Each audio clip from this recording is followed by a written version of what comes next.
안녕하세요. 건축가 인디입니다.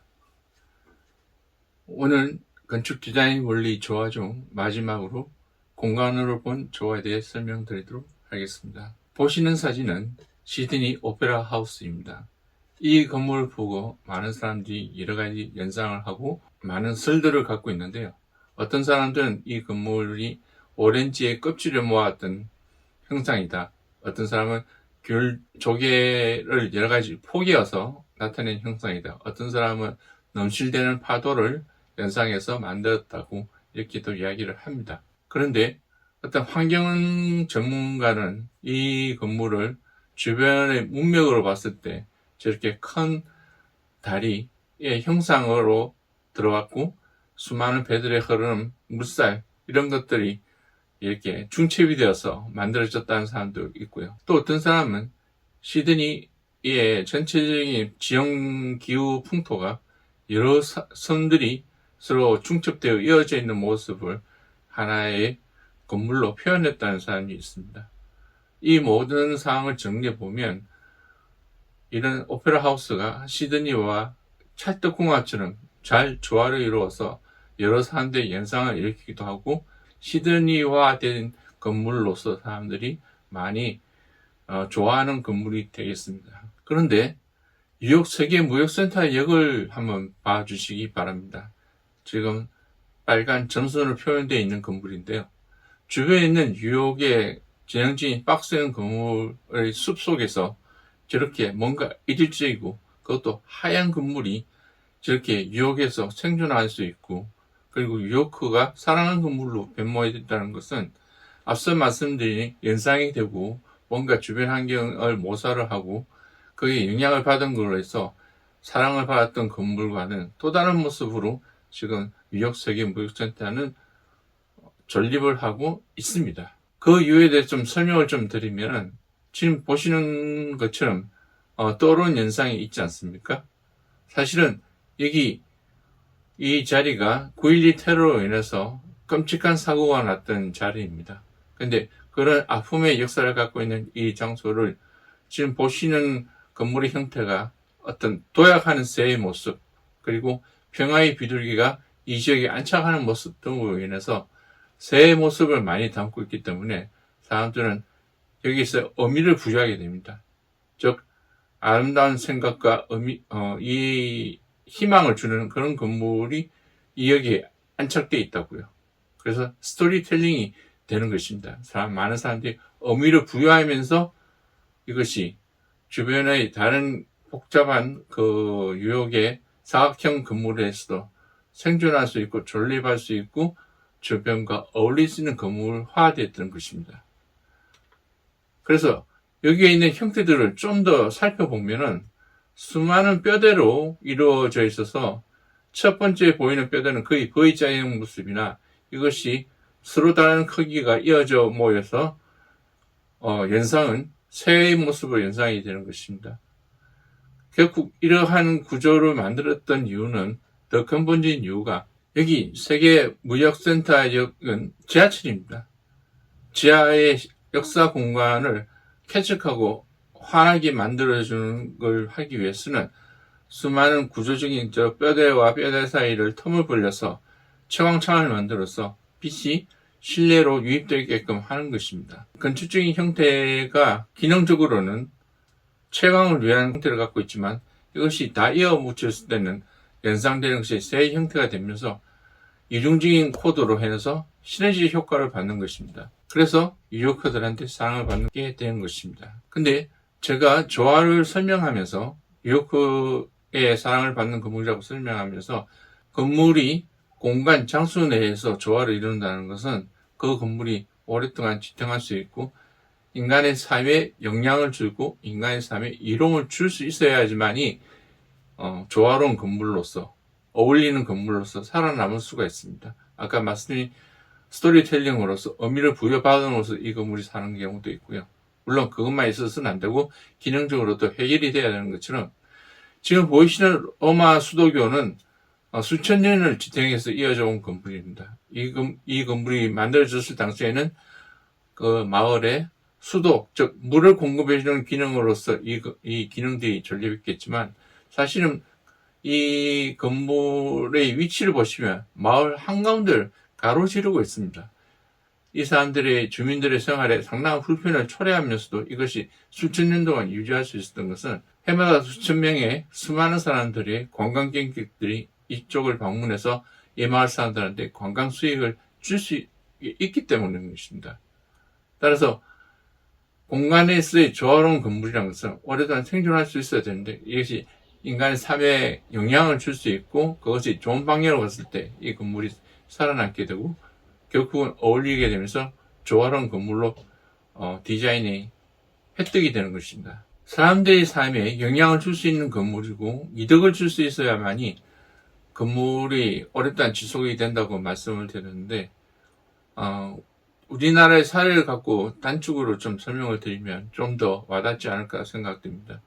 지금 보시는 건물은 최근에 학교를 다니시는 분들은 모를 수 있겠지만 경복궁 앞에 원래는 조선총독부 건물이라고 해서 건물이 있었습니다. 이 건물은 일제 기간 일본인이 지었던 건물로서 한국 사람들을 억압했던 건물로 총본산입니다.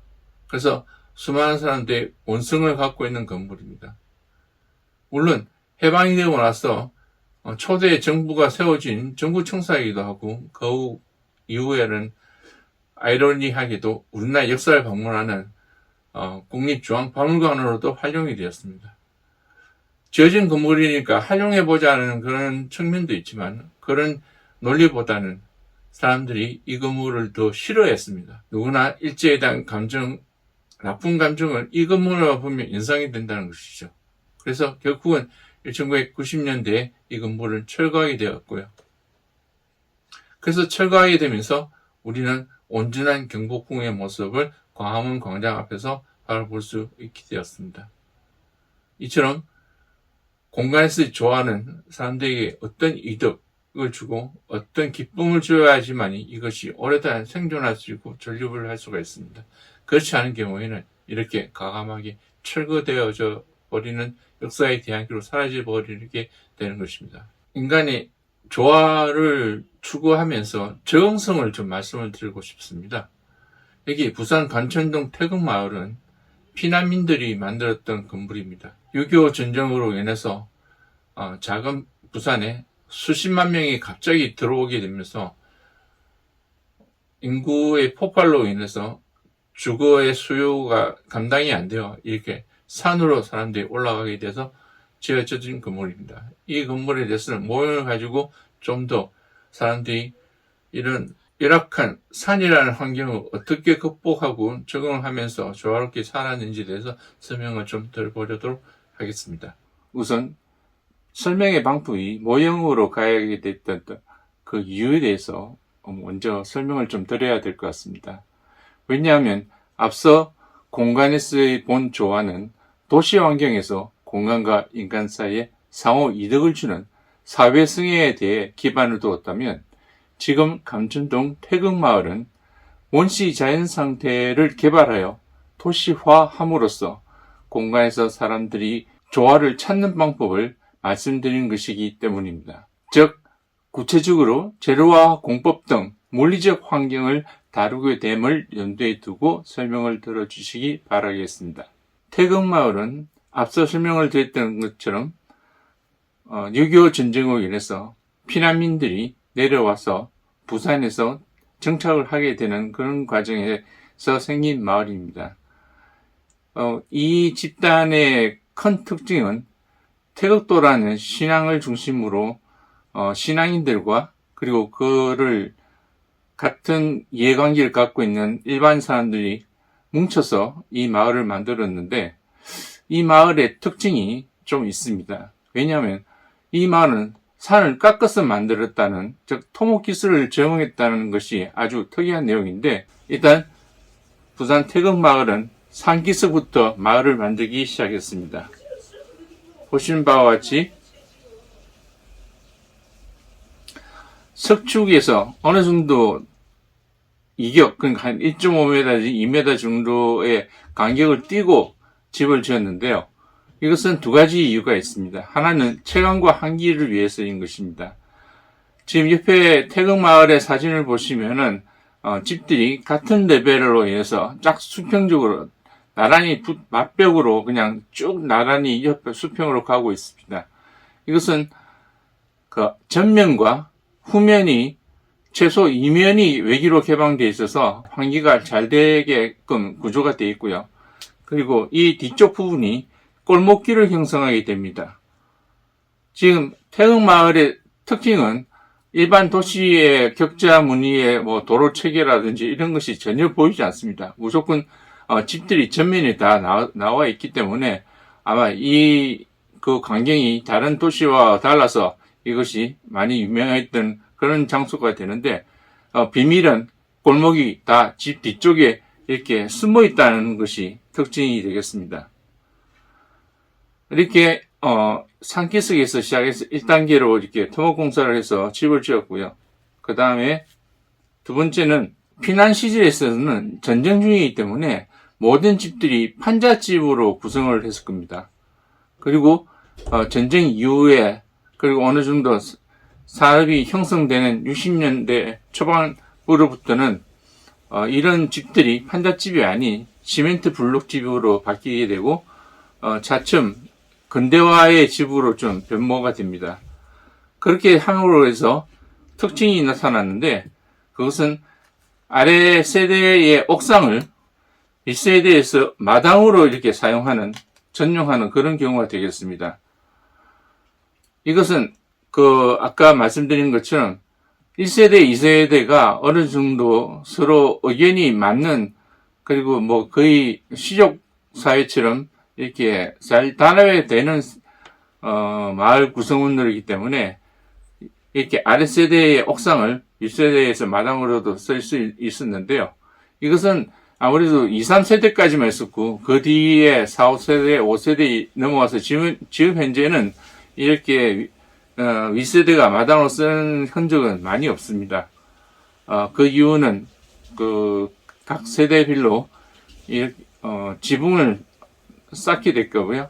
그리고 그 지붕 안에 이제 다락방을 구성한다든지 점점 자기 공간에 만드는 게 좀 급급하다 보니까 자기의 시설 일부를 공유하는 그런 경우가 좀 없어져 버렸습니다.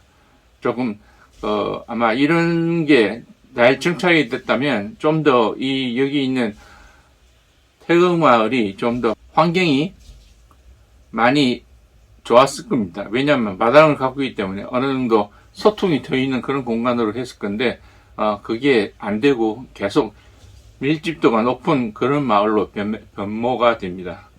어느 정도 산 허리 부분에 도로가 형성이 되겠습니다. 도로라는 것은 상당히 큰 부분이 차지하는 공사가 되겠는데요. 이 도로가 형성된 이유는 워낙 밀도가 높은 마을이다 보니까 화재 취약선을 갖게 됩니다.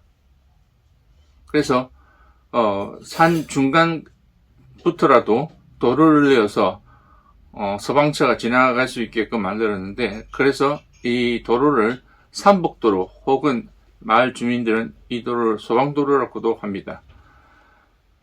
그리고 도로 주변에는 이러한 상업시설, 도로 소음 때문에 상업시설과 그리고 이 아랫단에서는 이런 2층 구조의 취락 구조도 형성되게 되겠습니다.